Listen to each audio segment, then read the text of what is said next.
Morning and welcome to the Good Morning Education Show. Day the 28th of September 2021. It's a pleasure to be on the show with you this morning and to know that you are there on the other side. Thank you for joining us this morning. My name is Fulu Falodo and I'm welcoming you to the Good Morning Education Show this morning. We have one of our analysts already in the house. Good morning, Omotola. Good morning, Fee. How are you? Doing great, and you? So, on the Good Morning Education Show, as we usually say, it's that education show where discussions and analysis in and around education are held. And we have a crop of analysts who are professionals, experts in their field, who come with their load of expertise to share with us on these different topics. We usually start off with the headlines from the dailies that have that are in relation to education, and then we move on to have the discussion of the day. And today will not be an exception. We're starting straight off with the headlines from the dailies before we go on to our topic for today. And the first headline: Uniben FCET matriculate 250 for affiliation programs. The University of Benin, Edo State, and Federal College of Education Technical, Akoka, Lagos, have matriculated 250 students for its 2020-2021 academic session in affiliation program. Speaking during the matriculation ceremony, Provost FCET Dr. Wahab Aziz explained that 137 students matriculated for various programs in the 100 level, while 113 students were admitted as direct entry students, making a total of 250. He encouraged them to set high academic and moral standards, saying they should be focused. Do you have any contributions to this, Amoto? Yes, I think this is a great step in the right direction, and I'm sure the university is doing all they can to really get students interested and um, along the path of science and vocational education. So, congratulations to Uniben. Okay, congratulations to them. Okay, so our next headline: UI appoints new bossa. The Governing Council of the University of Ibadan has appointed Mr. Adewuyi Pupola as the new bossa for the institution. A statement issued by the university's Director of Public Communication, Mr. Olatunji Oladejo, made available to journalists on Monday, said the appointment has taken effect from Monday, 20th September 2021. Okay, so UI has a new bossa. Any comments, Omotola? Just congratulations to the new buzzer and wishing them good luck in their tenure. And I know that that's a big responsibility that they've been endowed with. So I hope that they are able to give it their best. Okay, so congratulations to him. Congratulations to you, I also, on the appointment of the new bossa. And our next headline: 11 emerge top stories in Toyin Falola Prize. 11 writers have emerged in the Toyin Falola Prize for African Story Writers.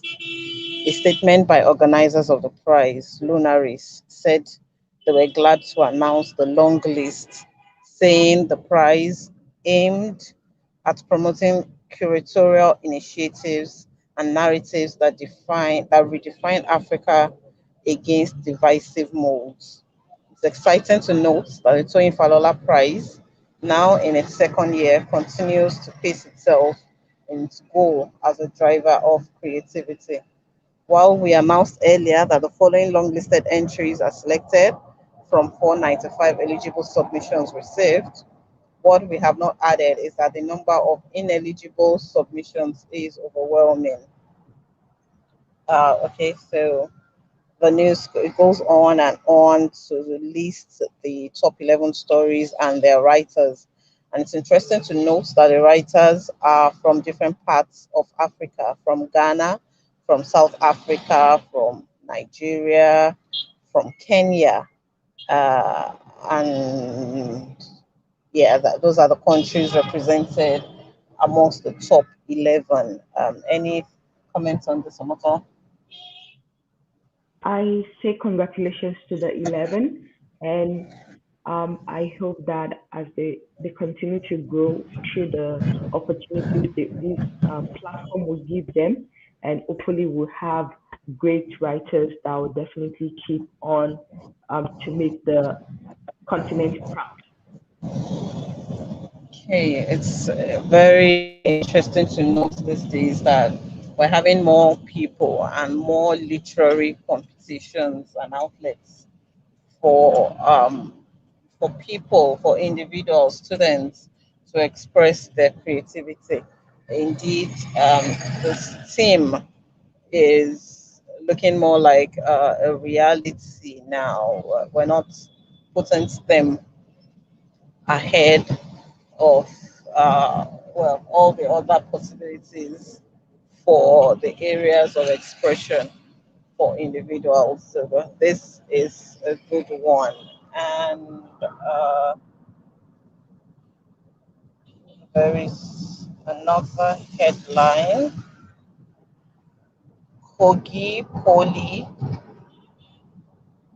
Kogi Poly demotes lecturer, sacks another over gross misconduct. Okay, that is coming right up.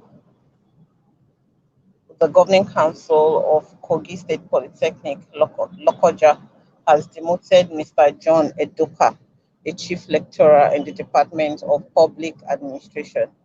He was demoted to the rank of principal lecturer to serve as a deterrent to others for his involvement in acts of gross misconduct bordering on dishonesty, student victimization, and disobedience to a lawful order. Uh,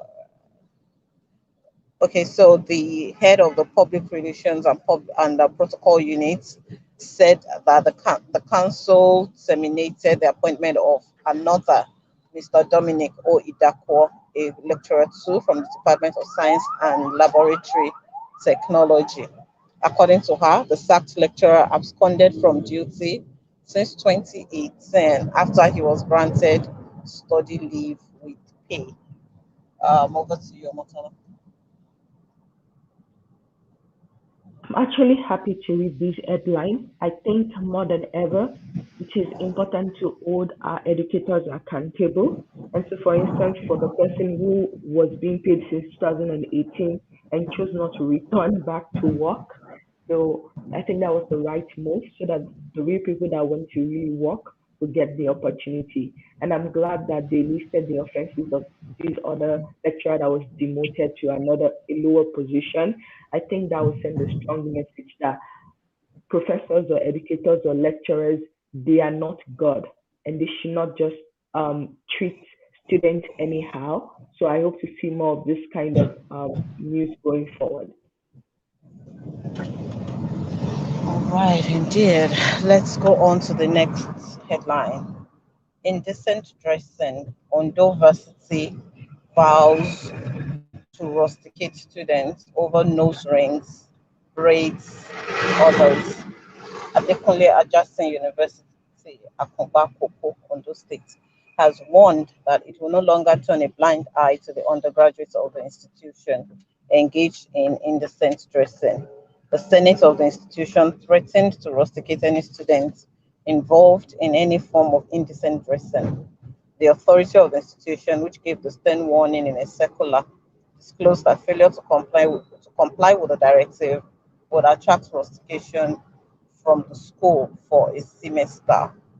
According to the circular, indecent dressing that would no longer be allowed on campus include wearing of skimpy skirts and blouses, leaving cleavages open by female students, and wearing of braids or dreadlocks, earrings, nose rings, tattered jeans, sagging, etc. by some male students.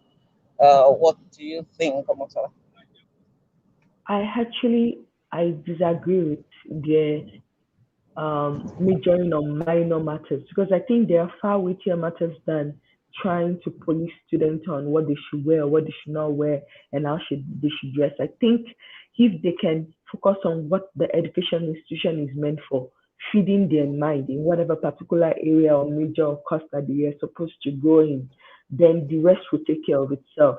But if they want to micromanage students and make them look as if they're children who cannot think for themselves, then this is going to lead to more issues than before. I don't think this is like a supposed to or required school. So I don't think that they should have the right or authority to decide what people should wear and how they should wear it or what they want to put on their body or how they want to show up with hairdos and things like that. So that will be my own personal take is that I think they are majoring on minor issues when they should be focusing on majoring on major issues which is more of they're supposed to be an educational institution, but I don't think that give like I give them the right to now police them on who they should be, how they should be appear, and their fashion style that students used to show up as. So that will be my own 2 cents. There's this saying that where there is no law, there is no offense. As much as institutions and well, educational institutions in this particular case or instance, will have the role of educating. I think part of educating the mind is um, where we draw the lines or where we help build our society. I know in recent times, nudity has become a fad. We no longer see anything wrong with nudity. It's become where in that generation that is called the woke generation, where anything and everything goes.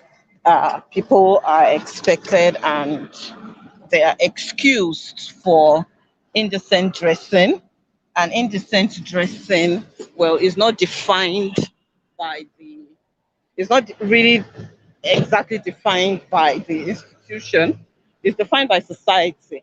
So if society is saying, look, we term this as indecent, or this is not something that somebody who would be responsible should wear, who would be considered responsible should wear, then I think our, our education institutions also owe the society the the duty of upholding and maintaining the standards. So if they are saying that, well, for exposure of body parts, they will not be taking that fine. Well, for other expression of the self, I believe that the school should be catching up on how people express themselves, what part of that expression is not decent or is not termed responsible. And then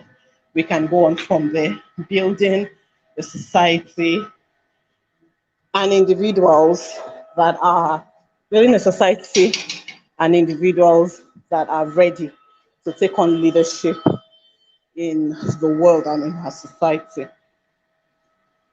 So thank you, Finn, for that perspective. But for me, I still have an issue with them, like because the truth is, what is the definition of indecent dressing? And I don't know, maybe it's because of the years that I have spent over here. Because let's be real, like there are Nigeria is not like an like think of our weather temperature. It can be very, very on helpful and not pleasing in terms of temperature. And looking back on my own experience, like living in the US, even living in Botswana and other countries as well, I really think that we are too we are too emotional about this issue of dressing and what is appropriate or what is not appropriate. Because the same thing that we are trying to disapprove in Nigeria and telling students that, oh, they are too nude or they are dressing too skimpy, people, celebrities here, or even normal people here in the US and everything, most people in our country, most of our leaders, they will applaud them. They will thank them. They will say, "Oh, wonderful." They won't have anything to say with it. So I think yes, we have some cultural issues when it comes to this. But honestly, I still think that we are minoring on something that we should not be major. We are majoring on something that we should be minoring on when we do that. Because I don't think that, because that's just my own perspective, at least from where I stand. So I still have, it still does not sit right with me, but I'll keep thinking about it. And if anything changes, I'll let people know. But yes, I still think we're minoring on the things that we are majoring on the things we should be minoring on when it comes to this. But yes, they are the school. If the students are accepting to be in that school, then maybe they should follow the rule if that's part of um, their policy, then I think students should just cooperate with the university when it comes to this. Thank you. Okay, well, your thoughts, your perspective. However, I'll leave us with one question to think about while we consider this issue of nakedness and nudity, because that really is what our dressing is tending towards in this generation.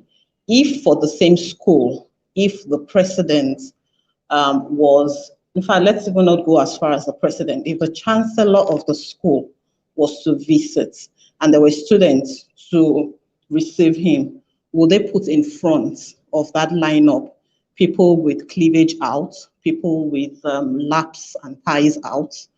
We can now scale that up and take it to the president, other people, dignitaries out of the country, and all. There is a difference between dressing for entertainment and dressing responsibly. So I'll just leave us with that to think about. And if anybody was to go visit the Queen, how would you appear, no matter what or who you claim to be in the society? All right, Yeah, but moving on. Yeah, you wanted to say something? no, go ahead. Let's move on because we can stay on this forever. Moving on to our topic for today, prosperity, a teacher's right. One of the things that we hear and that is very common when it comes to teachers, in fact, I'm sure that by rote, what comes to mind when people think of teachers is, oh, their reward is in heaven. And that seems to shape and form the outlook that teachers themselves have about the profession and what's expected of them. They have put themselves or come into that place where they somehow don't just expect to make or to make prosperity from their profession. They kind of, well, look, what I'm here for is train minds, bring up young people, help to build a society, live below what could be, live below what they could really believe in, and then expect that when they die, there will be a lot said about them. Oh, he was a great teacher. She was a great teacher. There are so many people so many dignitaries that passed through his classroom or her classroom, and that's it. We'll just leave it at that and make it look like for educators or for teachers, being prosperous here on earth is sounds like something that is so far-fetched. But this morning we're looking at as prosperity being the teacher's right. And we're looking at prosperity not only from the point of view of money, not just from, oh, they have the bank account is really swell and they can buy as many mansions as they want, but really looking at what it means to prosper, what it means to make prosperity of your career. And as we start off this morning, I will take our views on what exactly prosperity means to us. And before we go on to that, I welcome to the show this morning Olumide Olushola and Rotimi Eitayo. You're welcome to the show this morning. Good morning. Good morning. Good morning. Dr. Motola, welcome back powerfully. Good morning. Good to be back. Yes. Good to see you. And to our tribe members, good morning. You didn't greet me, Mr. Olumide. Thank you. Sorry, maybe because we came in together. That's why. Good morning. Rotimi Eitayo, welcome to the show. Good morning, Fee. Good morning. Okay, so we're looking at teachers' prosperity, prosperity being a right of the teacher this morning, and I think I'll start with you, Olumide Olushola. What exactly is teachers' prosperity? Thank you very much. From just the word prosperity, that is to prosper and to be able to find fulfillment in what you're doing, not in terms of delivering on your job, because you should be able to also sustain yourself while you are trying to teach or while trying to do anything. Self-sustenance matters a lot. Ability to live above the water.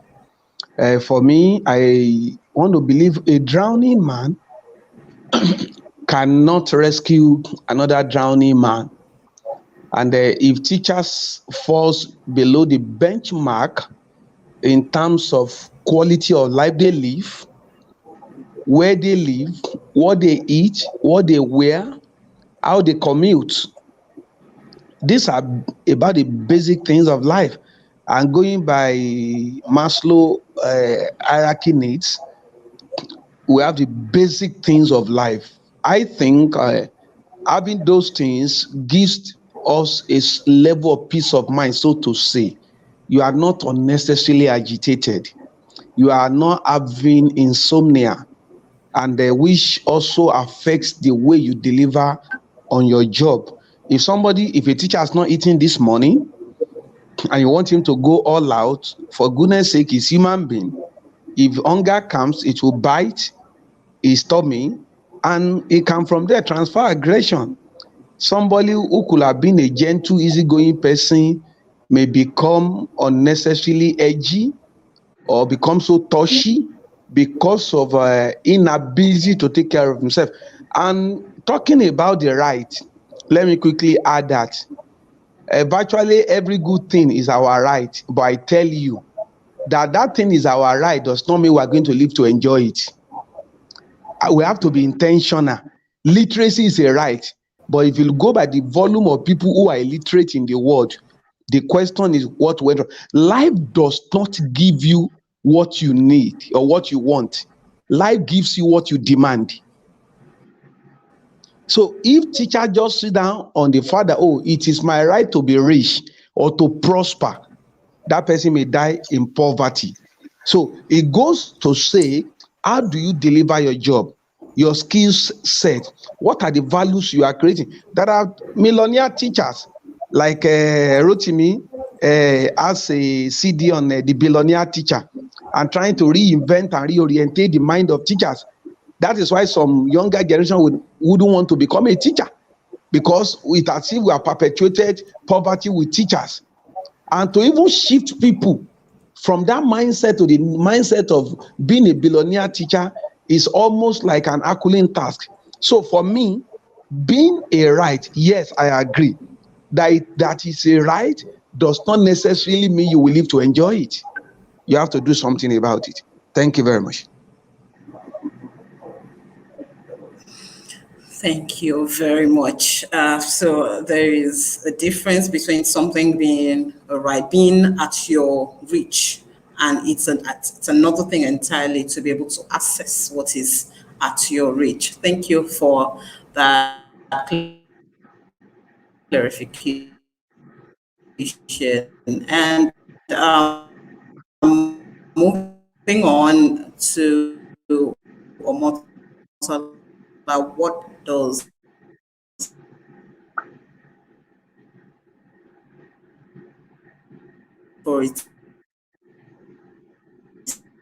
Hello, Fee, you're cutting out. What did you say, please? teacher translate to for you? What does wait, can you repeat the question? Sorry.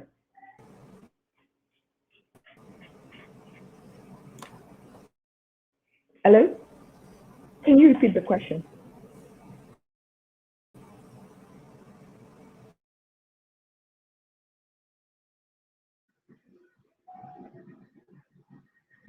I think that Finn's network seems to be cracking. But if you can hear me, Dr. Murtala, let me know. Can you hear me as well? Okay. Yes, I can hear you. I Can can hear you. can you I can hear you, Mr. Rotimi. hear me? I can hear you Okay. now, Fee. Can you hear So me? I think yes, Finn, you're clearer now.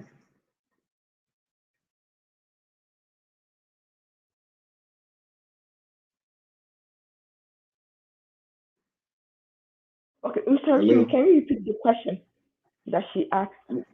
Well, I didn't really get the question, but I guess Finn is trying to ask about your own thoughts on definition of prosperity and future prosperity, as it were.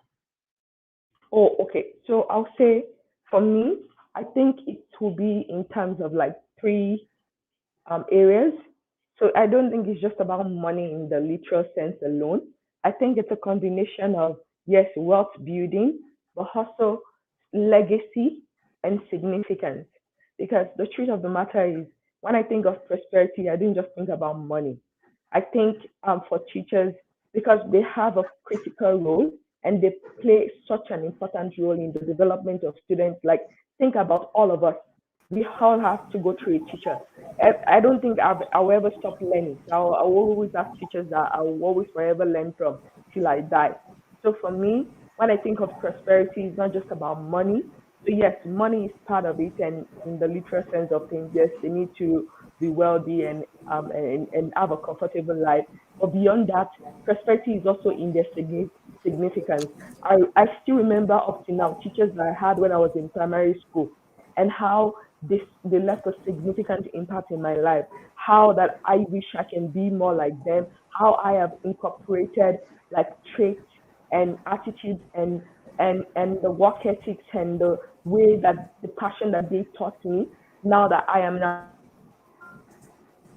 and so I think that's another part of prosperity for teacher. Like I still remember Mr. Daniel from primary five. I still remember Mrs. Um Kemi from JSS one class. I still remember Mr. Ladoja from my um, secondary school math class. And I can go on and on, Mr. Aino for economics, Mr. George for geography, and the more of them. And then come to think of like even my university education and Dr. Laugh, Dr. Buck, and so many people that have really been instrumental in really leaving something behind for me that is significant that I can remember. And now I want to emulate them and pass that on to my students and be that kind of teacher for them. So that will be the second way that I define prosperity. And then the third one will be in terms of legacy, in terms of what are they leaving behind? What is um the framework of what they are contributing to education, and how do they also build more leaders, build more teachers that are leaders who are going to, because for instance, if I have had really bad experience, of course, each of us have had bad experience with teachers, but I'm thankful that I have more of the good than the bad.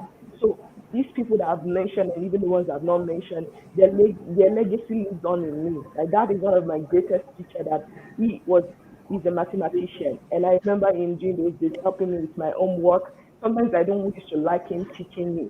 but I am forever grateful for that legacy. And that's why I now am a teacher. Because Azumi was a bad teacher. Azumi was not somebody that I wanted to have as a role model. I don't think I'll be in this profession because I can have chosen to do anything else with my life.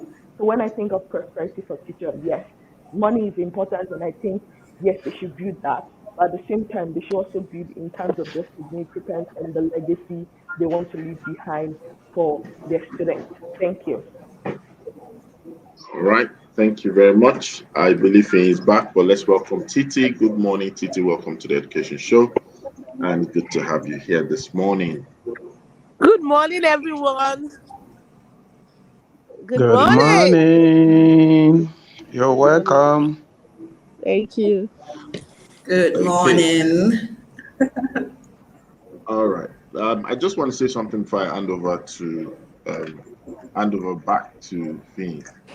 Um, so when we talk about teacher prosperity, I like the fact that we started with the right perspective, right? And Olusola's submission was quite apt when he spoke about a lot of things are right. I'll just share some few things that I think that we also need to add to that.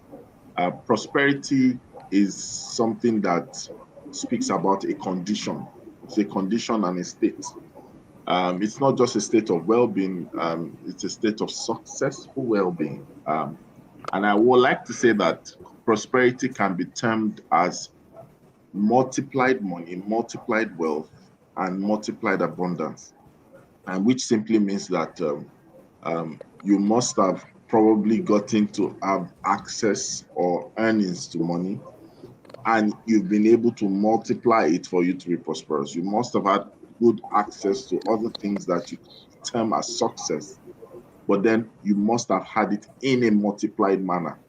So you are not prosperous because you've earned, you're not prosperous because you are earning, you're not prosperous because you've discovered, but you're prosperous because you are able to have multiplied abundance, multiplied state of well-being and success, multiplied money as well.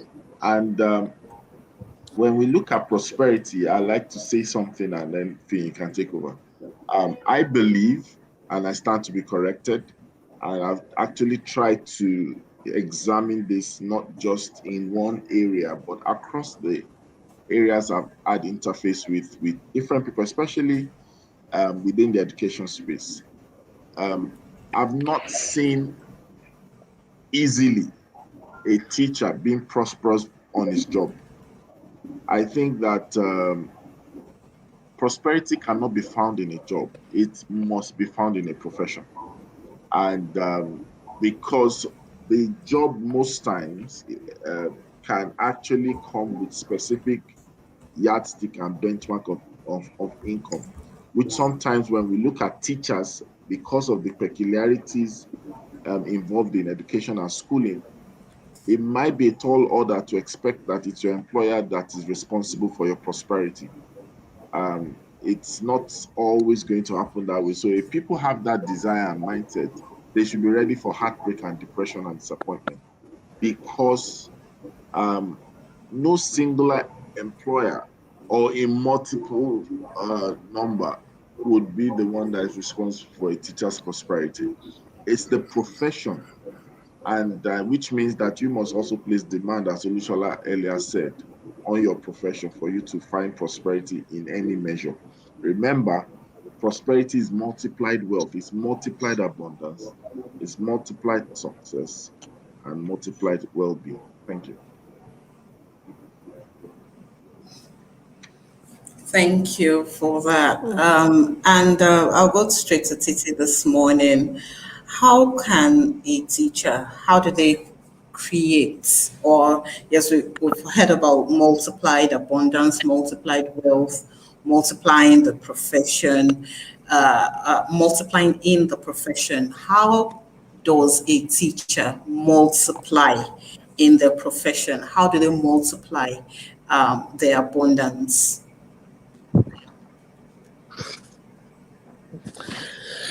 Wow. I don't know whether I have the answer. to how they can multiply. But I like it's true now. I like where we started, that it's about multiplying. Because I think that's the mindset that the average teacher had, a lot of us, is the fact that the reward is in heaven. So there was no multiplication here on earth. So we were like the child with the one talent, that we had it, but we felt that till the master comes back before before anything can happen, and we went and hid it. But now, the thing that we need to start with is a mindset shift. It's interesting that really, really, we have to look at what we have in our hands and say, which of this can we multiply? I like the fact that Coach said that you shouldn't wait for someone. It's really for you to identify that thing that you can multiply. So every teacher should be asking themselves, what do they have in their hands that they can multiply? So some have a knowledge that is peculiar to them, that other teachers come to you. But the thing that we do is, with that knowledge, we just keep it. Or we don't think and say, how can I multiply it? Some people have discovered they can multiply it by writing a book, because that way, when you write a book, then you are able to create multiples of it. Some people realize that they can create worksheets, and that worksheets they can sell them. So an example is someone like eBay. So he has realized his particular talent or particular skill, and he's found ways to multiply it. One way he started is, he will go to particular schools and do the designs. Another way he's found to multiply it is that he now has the designs. You can come and buy them and then do them yourself. Another way he's found to multiply it is that I can gather a group of you and train you on how to do it. So in all that he's done, what he's done is multiply. And I think that's really where the challenge is for a lot of people. We have what it is in our hands, and we just don't know how to multiply. So for some people, is that you are a specialist in a particular area, whether it's phonics or maths, and they're just content with that's your school. The question you should be asking yourself: this thing that I seem to have, what are the avenues for multiplication? And as we think of multiplication, I also like what Dr. Motola said. Don't only think about money, also think about impact. So it's the same thing to say, how can I multiply this impact? So I'm very good in developing lesson plans. How can I multiply that impact? And I like the fact that increasingly there are now a number of platforms that can help you in your multiplication. One of the most popular platforms is, Teachers Pay Teachers. It's a platform that's a way to help you in your multiplication. One teacher doesn't like doing lesson plan, another teacher likes doing lesson plan. So if I can go look for that pay a token of the time that I would have spent on that, then and there are multiple platforms that go. So I like the idea that we found the one called multiplication. So for me, it's what's in your hand. What can you multiply? How many ways can you multiply it? And that is really where your impact and your prosperity lies. Thank you. Thank you so much for that, and the free resource that you just threw out there. I'm not sure if many teachers know about Teachers Pay Teachers, and that's a valuable resource for educators. Okay, so there's so much ado about prosperity. I'd like to ask Olumide Olushola, why is it important for a teacher to be prosperous? Who does a teacher's prosperity affect? Or affect now, not negatively, but when a teacher is prosperous, who or what does it have impact on? Thank you very much. Considering the age in which we live in, prosperity is a sort of a status symbol. And for a teacher or for educator, I tell you, is prosperity affects the whole world. You know, young people are highly impressionable. Your perception about a person determines if you really want to model your life after that person or not. And my submission of late, I think I had the privilege of talking to some people in a religious gathering. And I was trying to tell them, of course, I'm not saying go and steal. I'm only telling you be intentional about your life, be serious.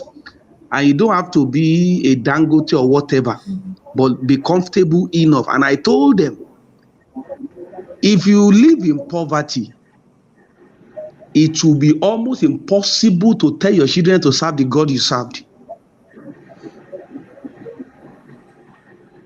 They may not know better. Of course, the prosperity may not be the yardstick whether you are truly serving God or not. However, how prosperous you are, especially if you are a man or a woman of value that has integrity, not that you are cutting corners.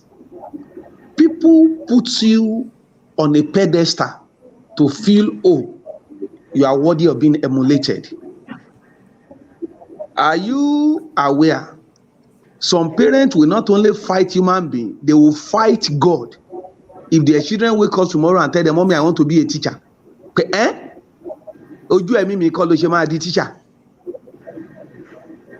It's because they themselves, even though they take their children to school, they want the teacher to almost spit his blood over the child.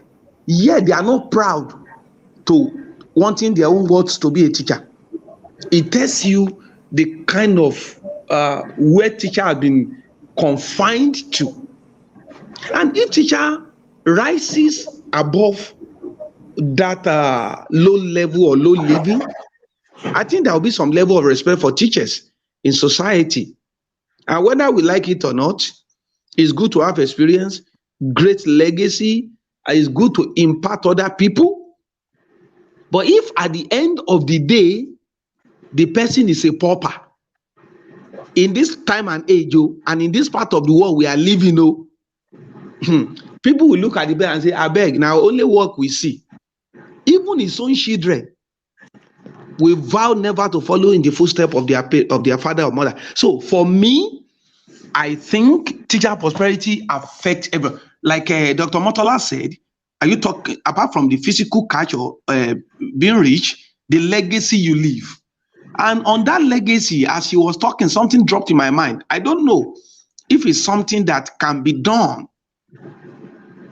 Is it not possible to celebrate? Take, for example, the alumni, primary school, secondary school.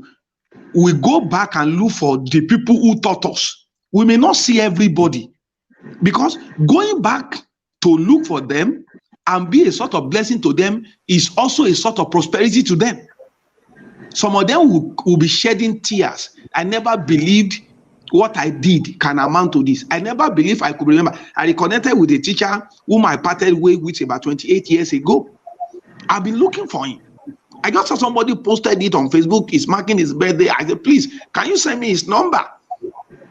I can't forget his impact and contribution in my life. So if teacher does not really have what it takes, I tell you, they will not have a say. So the well-being and successful well-being, like Rotimi put it, of teachers is key. It puts them in the best frame of mind. It also affects their status in society, and they can beat their chest and say, I'm a teacher. Have you discovered when they are doing valedictory service or they are doing graduation in higher institution, they will invite lawyer, they invite doctor, they invite engineer to come and talk to the graduates on how they can become. I don't know whether you have seen them invited a teacher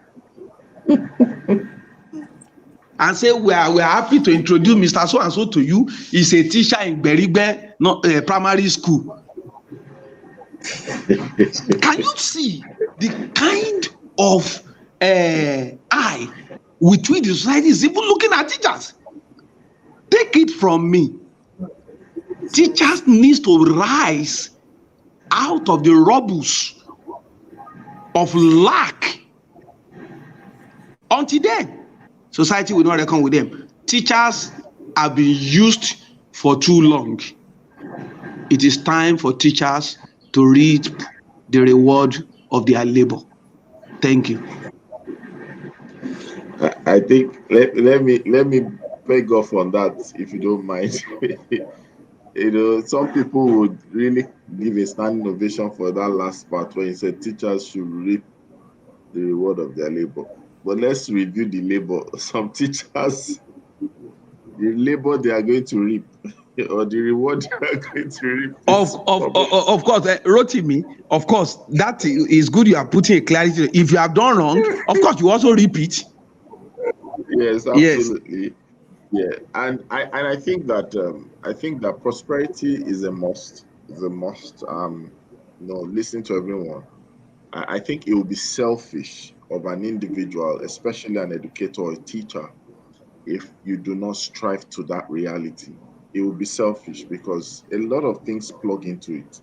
We already have heard that, sometimes the pursuit of that sector or that industry is dependent on the model people see.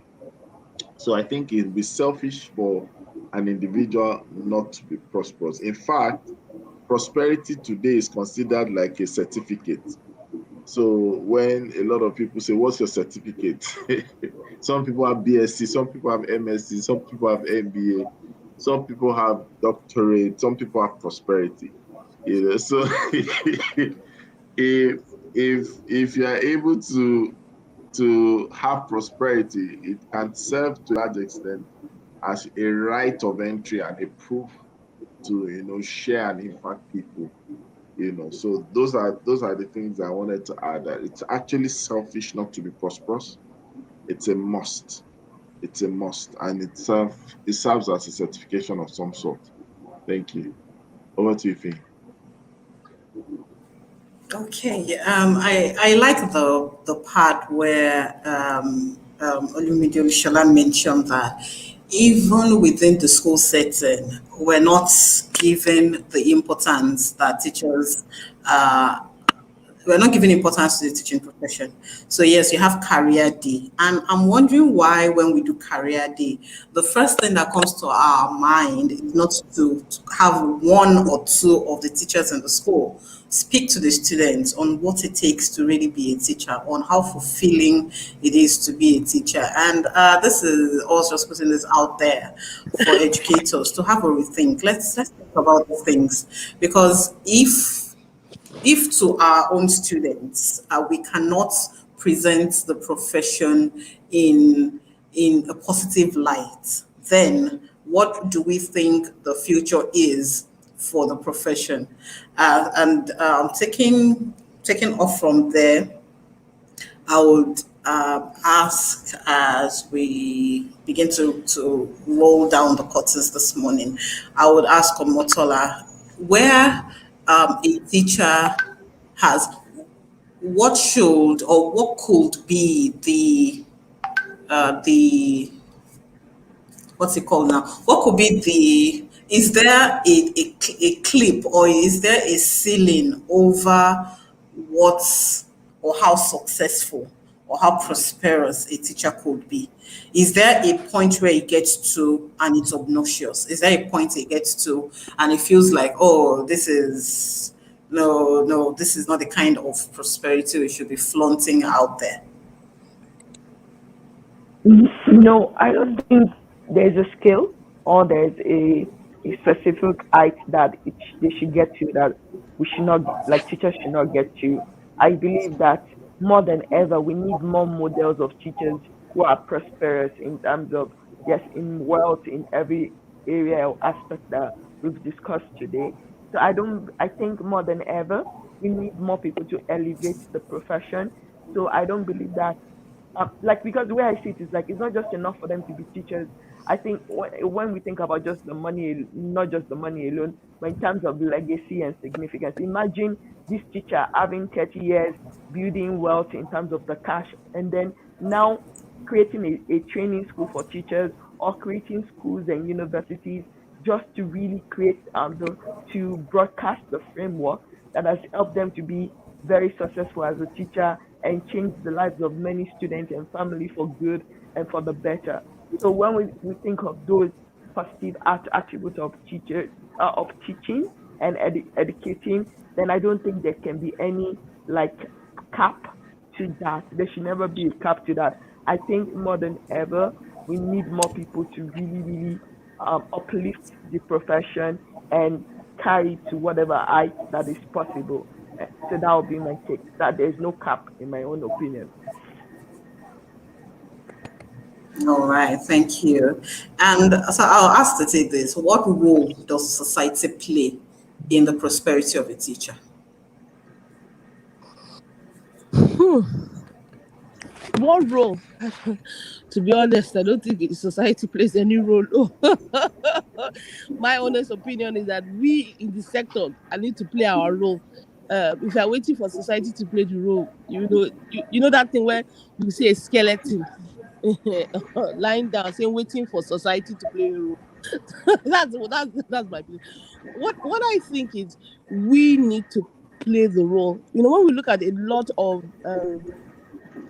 when you look at a lot of professions that society used to look down on, but now those professions have, created new paths.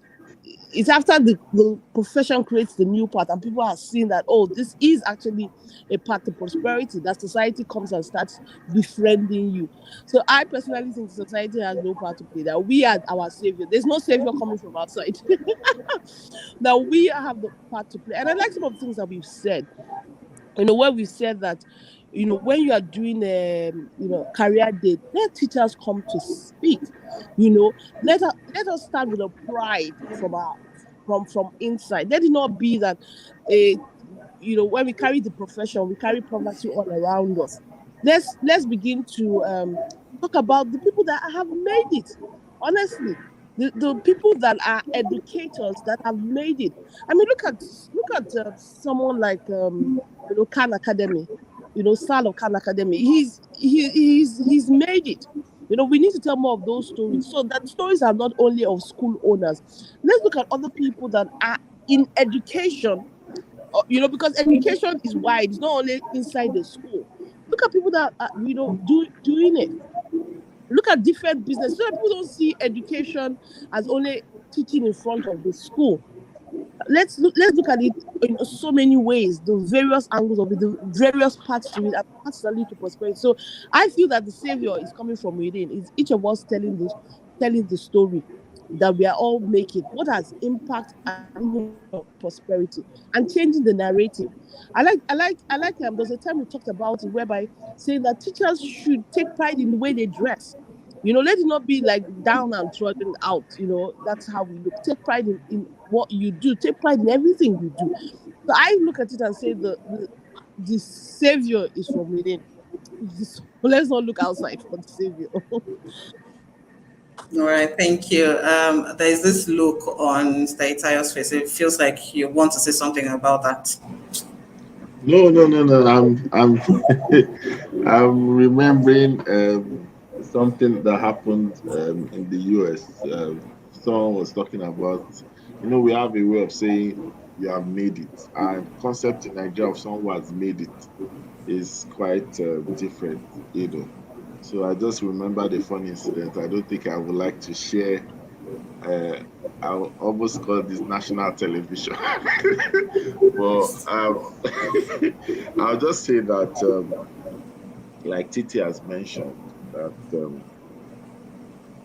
you probably need to see the possibility of this within a timeline. I was invited back in June or July, can't remember. I was invited by school to actually speak on their career day, and I went to speak as a teacher, and when everybody spoke, I was the last to speak actually. So everybody had talked, architect talked, lawyer spoke, medical doctor, and all that. And then I was now about to speak, and to my surprise, when I got introduced and I spoke to them. I said I'm a teacher and everything. And everyone, from the youngest to the oldest, everybody was screaming and cheering and all that. And I explained the reason why being teachers or why being education or education consultants, why it matters. And at the end of the day, it was more like that was the height of the day. And that's why I think I buy into that idea. There must be the deliberate messaging. There's a consciousness that we're sending a messaging out there that teachers are human beings. They have rights too. And prosperity is one of those rights. And they themselves must understand it's not just something out of advocacy, because there are two ways to this thing. You either go through the trade route or the begging route, or you go through the business route, the industry route, and the professional route. Those two things you can get money from it. And you can multiply. You can be a multiplied beggar. So you can be wealthy in penury and begging. You can be wealthy in trading off, which is too much of energy and out of your profession. But you can go further to become one who is career focused, profession focused, industry focused, and you'll be shocked. So many people will become prosperous in a short time. Within a year, I believe a lot of people can have a big time change and sharp trajectory in their well-being and success. But then it's back to them. Will teachers really want to be prosperous, or they just want to make it? Thank you. Okay, so when I speak about society's contribution, we have given the permission to teachers and to schools to regulate in a way to regulate their prosperity. So there shouldn't be complaints from the society when education professionals are demanding the value, the monetary value of what they put in to their profession. It shouldn't be that we shouldn't begin to have talkbacks like, oh, you're a teacher, you're not supposed to charge for this. Oh, just do it for the children. Things like that. And then bringing back to us the mantra that the teacher's reward is in heaven. The teacher's reward, yes, definitely is in heaven, but it starts here on earth. And as we round off this morning, I would like to take the closing remarks from Omotola, and then we go on to Olushola Olumide. I'll say as teachers, be a person of value because the value adds up and it definitely can lead to prosperity, but also be very intentional about designing your life as a teacher. Don't just um, start in this career path without having a personal growth or professional growth plan.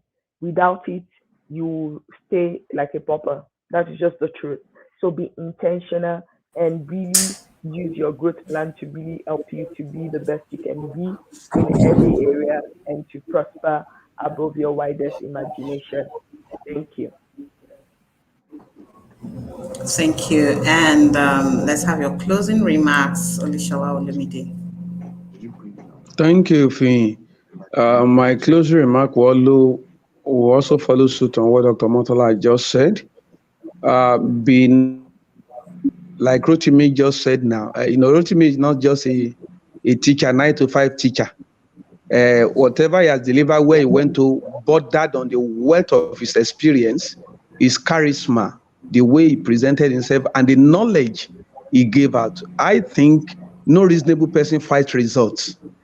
Teachers should seek more knowledge, and they should use that knowledge as a sort of escape velocity out of poverty. Knowledge, knowledge, knowledge. With that, they create value, and I tell you, people will pay. Thank you. Thank you so much for that. It's a good point for us to round off this morning and to leave it in the hands of educators, teachers out there, that your prosperity really is in your hands. Yes, you have a right to prosperity, but whether you enjoy that prosperity or you access it or not, is in your hands. Thank you very much, everyone, for being here this morning. Thank you, Titi Adeusi. Thank you, Olumide Olushola. Thank you, Omotola Akinshola, Ritimi Eitayo, and to me also. Thank you for being here. And to all that have joined us this morning, our Scott and other tribe members who have not shown themselves this morning. Thank you for being there. And we know they're there, but they're just not showing themselves. We hope that one day, they begin to show themselves and tell us, yes, I've been here all the while. Someone told me last week, I'm always around, I just don't talk. Don't Ah, worry. let them talk. Oh. Don't worry. We will expose him one day. I'm sure he's listening to me right now. We'll expose him one day and bring his face out. So thank you very much, everybody. And as a round off this morning, we would like to close in our usual fashion. So the count of two, let's go. 1, 2, go. It's always It's It's always always a a fabulous great morning morning on the on Good the Good Morning Morning Education Show. Show. I'm Titi is double back. daring Titi to greet Power, us this she's same back way powerfully. without our gospel. It's a great morning because we've just had a cup of coffee, cup of tea, with Oh, you beat me The, to delicious, it. co- the You coffee beat delicious didn't me to get it. here. Oh. on the Good Morning Titi, Education Show. okay. So, coffee is the ginger. Good. Yes, sir. Also, got we getting coffee now. Coffee keeps the account Bye. alert coming. Take care, bye everyone. Bye. Yes.